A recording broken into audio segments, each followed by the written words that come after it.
Hello and welcome to my YouTube channel. My name is Desiree and as you know, I'm a wedding photographer based in Vancouver, BC.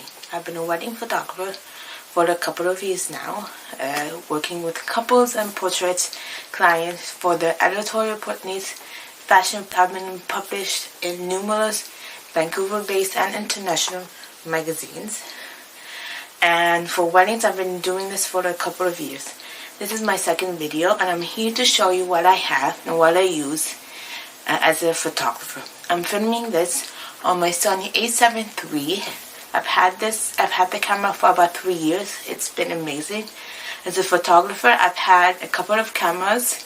I started out with the Nikon and then moved to a Canon and now a Sony mirrorless, which is a lifesaver if you're shooting, especially weddings with low light situation like indoors or late at night. It's perfect. And the lens I'm using is the Sigma 24 to 70 2.8, so make sure you check that out.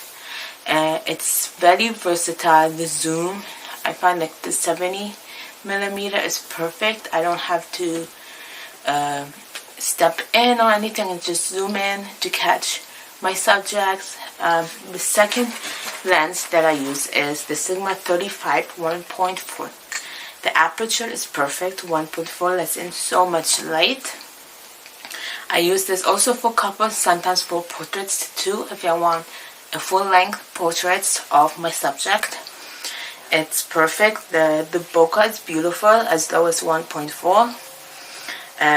Perfect for low light too, and even if it's not, the Sony, you can up the ISO 2000s, 4000s ISO, and you barely see any grain as well. That is a big plus for me. So the Sigma 1.4 is what I started with until I moved to my 24 to 70 2.8. My third lens is just the Sony 50mm 1.8. How small it is, since the aperture is a little bit wider, smaller, bigger. 1.8. It is smaller and very light. I use these mostly just for portraits because it's great for close-up if you just want a quick photo of the chest up.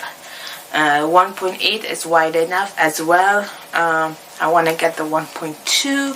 1.2 lets in so much light too, but as a starter, the 1.8 is even a really great option. So these are the three lenses that I use on my Sony a7 III that I recommend. I highly recommend the 24 to 70 2.8, or if you have the budget, get the f2.0 is also a great option.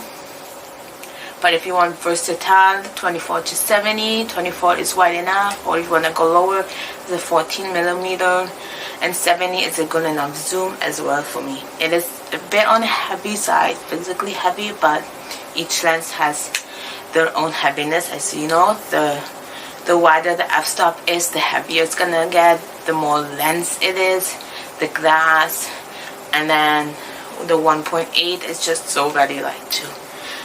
So thank you for watching. I'll leave everything I've mentioned on the lenses and the camera and the gears that I use down below in the description if you want to check them out. And yeah, and if you have any questions for me regarding the Sony, the Sigma, or even if you use the Nikon, because I've started with the Nikon as well, leave the comment down below and make sure you like and subscribe if you have any questions.